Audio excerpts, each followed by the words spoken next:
대선 경선 한복판에 등장한 황교익 맛 칼럼니스트.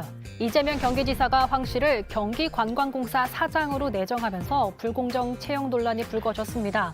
앞서 이재명 후보의 아킬레스건을 황 씨가 옹호한 것을 두고 고운 인사란 비판이 당 안팎에서 제기된 건데요.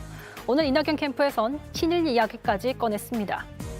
일본 음식에 대해서 굉장히 높이 평가하고 한국 음식은 거기에 아류다, 카피를 해온 거다라는 식의 멘트가 너무 많아서요. 일본 도쿄나 오사카 관광공사에 맞을 뿐이 아닌가. 그러자 황교익 씨는 바로 이 사진을 꺼내들었습니다. 이낙연 후보가 국무총리 시절에 한국 정부를 대표해서 나로히토 일왕 즉위식에 참석했을 당시의 모습인데요. 이낙연 후보가 일본 정치인과 회합해서 연미복을 입은 사진을 본 적이 있다며 이 후보는 일본 총리에 어울린다라고 했습니다. 논쟁의 시발점은 애초에 맛 칼럼니스트인 황교익 씨가 경기관광공사 사장에 적합한가였는데요. 이재명 캠프는 여행의 반은 맛이란 입장입니다. 관광 여행 가는 것 중에 반 이상은 먹는 거라 보거든요. 서울시장에 서울도시공사도 마찬가지잖아요. 그러니까 본인이 어쨌든 임명하고 싶은 사람 임명하는 거거든요.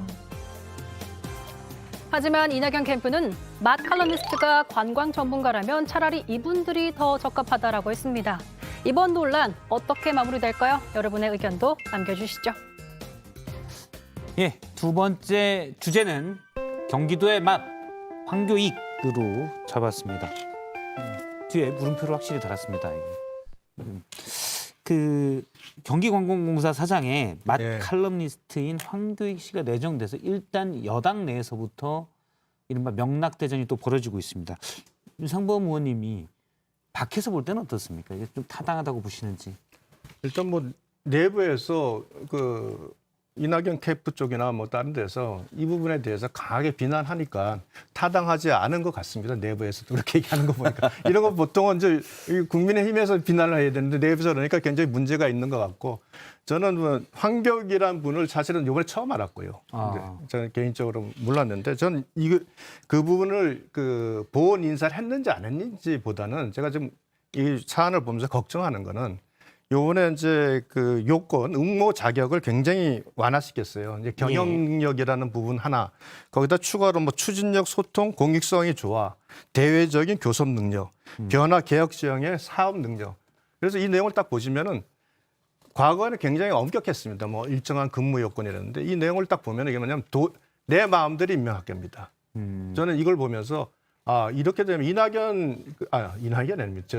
저 이재명 후보가 대통령이 된다면 앞으로도 이와 같은 인사를 그냥 규정을 고쳐가지고 규정에 맞다는 식으로 일방적으로 임명할 것 같은 그 부분이 굉장히 우려가 됩니다. 그리고 이 부분은 일단 적절하지 않은 인사를 규정을 바꿔서 그렇습니다. 임명을 했다라고 보시는 내정을 했다고 보시는 거죠. 그렇죠. 아직 임명은 안 됐고요. 내정 단계입니다.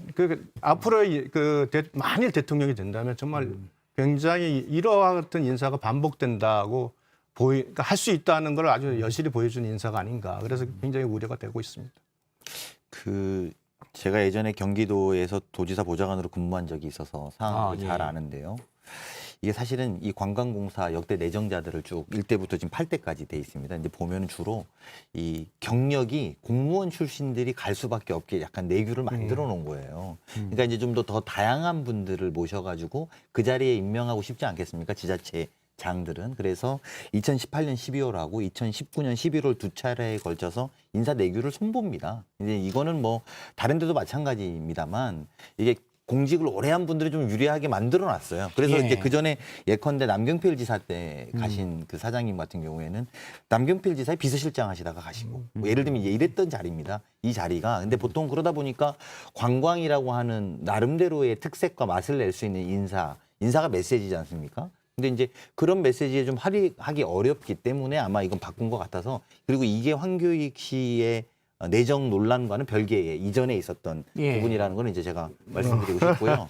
그런데 이제 문제는 이낙연 후보가 지적했듯이 그쪽에서 황교익 씨가 사실은 이제 조국 사태를 예수의 십자가로 빗대면서 굉장히 보니까 논란이 많으셨더라고요. 게다가 2018년에는 보니까 이제 이재명 후보 욕설 문제에 대해서도 이해한다라는 발언, 그다음에 최근에 이제 황교익 TV에서 출연해가지고 하는 과정, 이런 과정을 딱 보면 누가 봐도 이거는 그 보훈 인사다라고 밖에 말이 할 수 없는 뭐 이런 그래서 논란이 그것만 발생할 이제 거예요. 관련해서 제가 사실은 이제 경선기획단장이라서 특히 이 두 후보 간의 싸움에서 어느 편에 서서 말하기가 그렇죠. 참 곤욕스럽긴 내가 합니다. 대체는 할게 걱정하지 마. 예, 이건 내가 할게. 명락대전에서 누구 편을 들 수가 근데 없죠. 없어서 네. 근데 이제 총선준비단장이기 사실관계만 놓고 좀 이제 볼 필요는 있을 것 같은데요. 그 2018년에 했던 발언 1회 이제 그것도 뭐 가정 상황을 그러하면 그런 발언 할 수도 있다라고 한 그 워딩 하나가 이제 마치 보훈의 대가가 되는 것이고 그리고 무슨 이제 말씀하셨던 내용들을 보면 그 다음에 TV에 출연한 본인 TV에 출연해서 예. 보훈의 대상이 된 사실 그 정도 수준은 아니죠. 제가 볼 땐 그거는 좀 과도한 해석이었다라고 보는 게 맞는 것이고 또 그 TV 출연은 그 유튜브 채널에는 다른 후보도 제안을 했었다고 하니까요. 이제 제가 볼 땐 그 두 건으로 그렇게 보는 건 좀 적절치 않은 것 같습니다. 황교익 씨에 대한 호불호와 별도로 제가 말씀을 드리는 그러니까 드라이하게 걸러서 굉장히 조심스럽게 아니 말씀하시네. 그렇죠. 그러니까 그건 제가 조심해야 된다니까요. 근데 그것과 놓고 보면은 이 임명 자체에 뭐 보훈 인사다라고 하는 것은 좀 과한 주장이다. 저는 이렇게 네. 봅니다. 저런 것도 있잖아요. 사실은 중앙대 이재명 후보가 이제 중앙대 나와서 사실 저희 수요일 패널인 김영진 최측근 중에 한 명인 김영진 상원실장도 같은 대학 후배고 황교익 씨는 또 같은 대학의 1년 선배예요. 그래서 혹시 그 인맥 아니냐라는 얘기도 이렇게 나오거든요. 그럴 수도 있는 게 이제 센트럴 대학이라고 통칭하죠, 중앙대학을. 예. 보면 이제 수행실장하는 김남국 의원도 사실은 중앙대 출신이에요. 그래서 굉장히 중앙대 출신들이 사실 어떻게 보면 중용되고 있는 그 일환으로도 볼 수가 있습니다.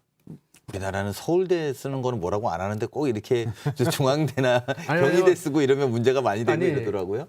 서울대는 워낙 다수기 때문에 그거 가지고 뭐라고 위험한 발을 위험한 주세요. 네, 그렇게 말씀하시면 안 돼요. 자칫 네, 조심하고 네, 이제 네, 서울대 네. 기본적으로 이렇게 사실은 동문 의식이 상대적으로 아니, 많이 저는 약하죠. 저는 그 동문의식이 있고 없고도 판단 기준이 안 되고 뭐 그럴 수 있다고 봅니다. 뭐 중앙대 출신이라 쓸 수도 있다고 보지만 그게 우연히 만나서 더 친해졌을 이거 수도 뭐 있고. 저는 황교익 씨가 중앙대라는 걸 이번에 알았거든요. 예를 들면 저의 경우에는 그런데 물론 그 본인의 친소 관계도 작용을 했겠죠. 아무래도 뭐 자기가 친하지 않고 먼 사람을 찾았겠습니까? 생판 모르는 사람을 그럴 갑자기 그런 사실은 거보다는 이제 좀 이게 되겠죠. 지금 뭐냐면 관광공사라는 게 큰 조직이거든요. 조직은 제일 중요한 게 이제 경영 능력입니다.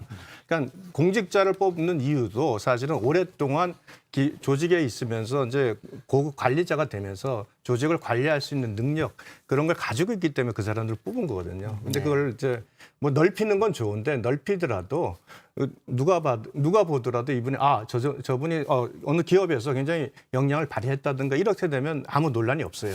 아니 근데 근데 그것도 저는 좀 예전에 이런 논란이 있었잖아요. 우리가 유인태 문화체육 유인촌? 유인촌 예. 문화체육관광부 장관을 MB 시절에 임명했던 때도 행정 경험이 없다고 지적이 많았었습니다. 그러니까 그리고 그때도 이참 한국관광공사 사장 임명하셨 예. 독일인 귀화하셨던 분. 그러니까 전 사실은 이 문제의 본질이 그런 것이었냐. 그러니까 과거에 뭐 진짜로 그 이명박 정부 때 우리가 임명했을 때는 그렇지 않았는데 지금은 그런 거다. 저는 그런 거는 아니라고 보고 아니 원님 말씀도 그건 아니라고 예. 보고 오히려 이 과정에 이제 저는 이제 호불호를 떠나서 이제 공간을 넓혀야 된다. 더 많은 사람이 개방형으로 임용되고 공직사회가 좀 건강해질 수 있는 그런 본질적 취지에는 저는 뭐 말씀하시면 이제 경영으로서 이런 관광공사 사장으로서 능력이 있냐 없냐를 그런 부분을 좀 더 봐야지 뭐 친소 관계나 또는 맛 칼럼니스트는 안 그렇습니다. 된다 이런 건 안 그런 된다는 개념은 말씀. 접근 안 하는 게 맞다. 그리고 오히려 말씀이시죠? 그런 좀 다양한 에너지를 관광의 측면에서는 좀 담는 것이 더 필요한 거 아닌가 뭐 그럴 수도 생각해요. 있겠습니다만 말씀대로 우리가 이제 어디나 조직을 운영할 때 제일 중요한 게 조직을 어떻게 관리하고 조직의 방향을 어떻게 끌고 가느냐. 그러니까 소대장 하던 사람을 갑자기 사단장 시킬 수는 없는 거 아니에요. 그 바깥 나가서 저기 뭐 자유롭게 하던 사람을 느닷없이 조직의 장으로 앉히면 그건 굉장한 많은 그 오류가 발생할 그럴 수 수밖에 있죠. 없어요. 그러니까 네, 그런 그렇죠. 부분에 있어서는 이건 굉장히 그러니까 그 요건에서는 일단 맞지 않은 데다가 또 여러 가지 상황이 누가 봐도 황교익 씨에 대해서 뭐 특정한 성향을 보이고 하는 모습이 쭉 나타나니까 이거 당연히 보훈 인사다 이런 비난을 받는 거죠. 아니 근데 그것도 사실은 이제 조직 운영의 경험이나 조직을 운영해 본 이를테면 틀 이런 게 좀 있는 분들이 해야 되는 거 아니냐는 것도 저는 충분히 반박이 가능한 게 그 2017년부터 부산 푸드 필름 페스타 운영위원장을 이분이 하셨어요. 아, 그런가요? 네, 근데 이게 뭐냐면 서병수 당시 부산시장님이 임명한 자리예요. 아, 네, 그럼 이제 그래서 그때에 오히려 서병수 시장이 자기와 사진을 찍었다는 이유로 곤란했다. 2017년이니까 그런 이야기 할 정도의 사례를 들고 있단 말이에요. 그러니까 그래서 저는 페스티벌 같은 건 이벤트거든요. 그러니까 이벤트를 네, 하는 거는 좀 어쨌든, 예. 창의적으로 운영하는 거는 괜찮은데 단기간이고, 근데 이건 하나의 조직을 일정히 끌고 가야 되는 거예요. 이거는 완전히 좀 다른 부분이에요. 그 제가 이제 경기도에서 보면 실제로 그런 단체들의 규모가 굉장히 큽니다. 사실은 말씀대로. 그리고 그런 일상이 그런 이벤트로 이루어진 게 관광공사의 특징이라는 것도 우리가 감안해야 될 겁니다. 이 가령 예를 들면 이게 도시공사라든지 예를 들면 뭐 예. 서울시처럼 서울 뭐 SSC 공사라든지 이런 것과는 좀 다른 운영 방식을 갖고 있는 것들도, 왜냐하면 경기도 내에 31개 시군에 대한 여러 가지 관광 상품과 관광 이벤트들을 총괄하고 지휘하는, 물론 그 안에 인적 조소라든지 조직 관리라든지 인적 관리는 다 해야 됩니다만 전체의 이벤트들을 전체 총괄해서 관리하는 자리거든요. 그래서 그런 부분도 물론 무조건 아니다라는 건 아닙니다만 일부 있습니다만 전체적으로는 이 정도 역량, 부산에서도 이미 푸드필름 페스타를 운영하셨을 정도의 서병수 위원장님의 인정을 받은 분이라면 국민의힘 서병수 위원장. 네. 예. 그런 정도라면 감안해서 보실 필요가 있는 건 아닌가 이런 생각이 듭니다. 그다음에 일각에서는 황교익 씨가 경기관광공사 사장이면 백종원 씨는 문화체육관광부 장관을 해야 되는 거 아니냐라는 얘기도 나오고 있어서 예. 그 논란을 한번 지영자 짚어봤습니다. 씨도 뭐 할 수 있지 않겠습니까? 예, 그 뭐 앞서 저희 강정 아나운서가 브리핑에서 전했지만 일부 야권에서는 뭐 식객을 담당하시는 허영만 나왔습니다. 씨도 예.